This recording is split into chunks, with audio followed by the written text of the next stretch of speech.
बहू की कुंडली में मांगलिक दोष है, उसके साथ शादी मत कर बेटा। मम्मी, मैं कह रहा हूँ ना, मैं सिया से ही शादी करूँगा, अन्यथा मैं कुंवारा भी रह जाऊँगा और यह मेरा अंतिम निर्णय है। अब इस विषय में मैं आपसे आगे बहस नहीं करूँगा। तभी अभिनव की मम्मी रमा जी ने कहा, बेटा, तू समझता क्यों नहीं है? हमने तेरे सामने सिया की जन्म कुंडली पंडित जी को दिखाई थी ना, और उन्होंने सिया की कुंडली में मांगलिक दोष बताया है। अब तू बता, सब कुछ पता होते हुए हम तेरी शादी एक मांगलिक लड़की से कैसे कर दें? तू जानता नहीं है कि मांगलिक दोष वाले की जीवन साथी की मौत जल्दी हो जाया करती है। इसलिए तुझे मैं समझा रही हूँ, तू भूल जा सिया को। रमा जी ने अभिनव को बहुत समझाया, पर अभिनव का कहना था कि जब मैंने सिया से प्यार किया था, तब मैंने उसके साथ प्यार करते हुए जन्म कुंडली का मिलान नहीं किया था। ना ही मैं इन मिलानों को मानता हूँ।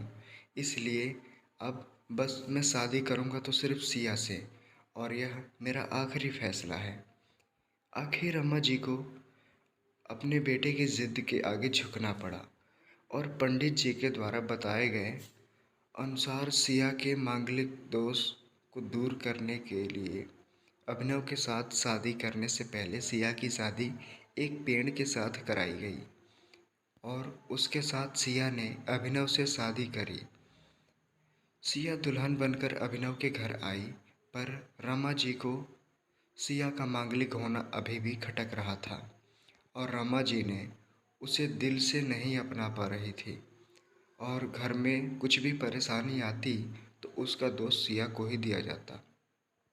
लेकिन सिया पढ़ी लिखी संस्कारी लड़की थी और वह अपनी सासू माँ से मिलने इन बेवजह आरोपों को अपने दिल से नहीं लगाती थी, और ऐसे ही ससुराल में उसके दिन कट रहे थे। एक दिन अभिनव ऑफिस से जल्दी घर आ जाता है। तब रमा जी ने पूछा, बेटा, आज जल्दी कैसे आ गया? तब उसने बताया, माँ,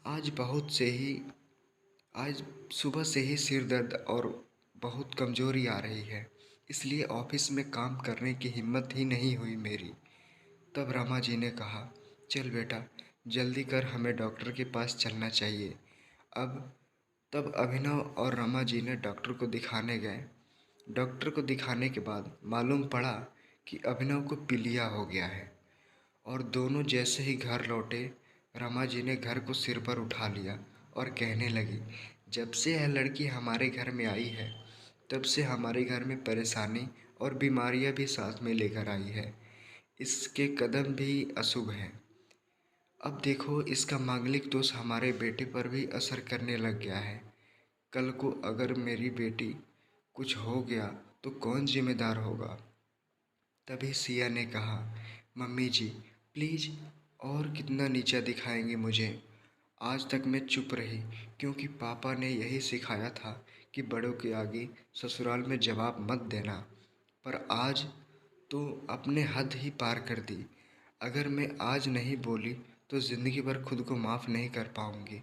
मम्मी जी, अगर आप पंडित जी पर भरोसा नहीं करती थी तो उनके कहे अनुसार आपने सारी मांगलिक दोष निवारण की विधि क्यों करवाई?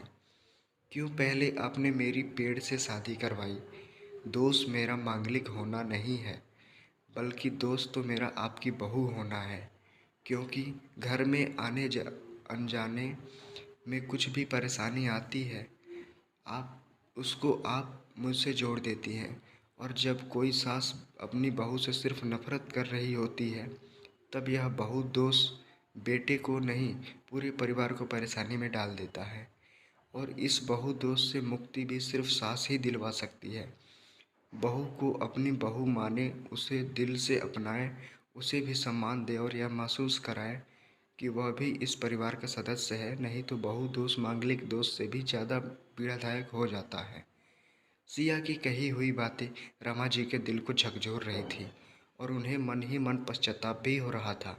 उस समय उन्होंने सिया को कुछ भी नहीं कहा।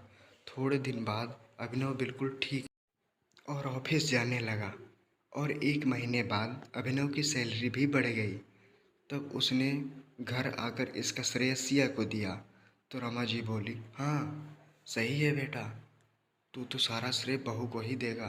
तेरी माँ का आशीर्वाद भी तेरी प्रगति के पीछे रहता है, तेरे साथ। तू तो मुझे श्रेय देना भूल ही गया। तब अभिनव ने कहा, माँ इस बार सिया का मांगलिक दोष मुझ पर और नहीं, मेरी तरक्की पर नहीं लगा। और माँ, जब हम बुरी परेशानियों का श्रेय सिया को देते हैं तो अच्छे कामों का श्रेय भी सिया को ही देना चाहिए। तो इसलिए आज का सारा सिया को ही जाता है, अभिनव ने हंसते हुए कहा।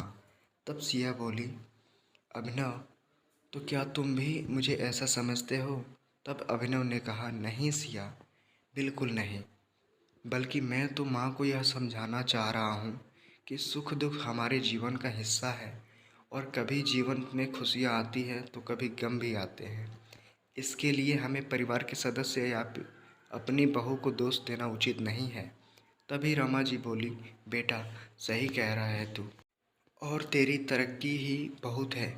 मुझे इस झूठे दोषों से बाहर निकालने के लिए आज मैं यह कसम लेती हूँ कि आज के बाद मैं सिया को किसी भी बात का दोष नहीं दूंगी। यह सुनकर सिया आज बहुत खुश थी, क्योंकि आज उसको उसकी सास ने मांगलिक दोष के साथ साथ बहु दोषों से भी मुक्ति दे दी थी।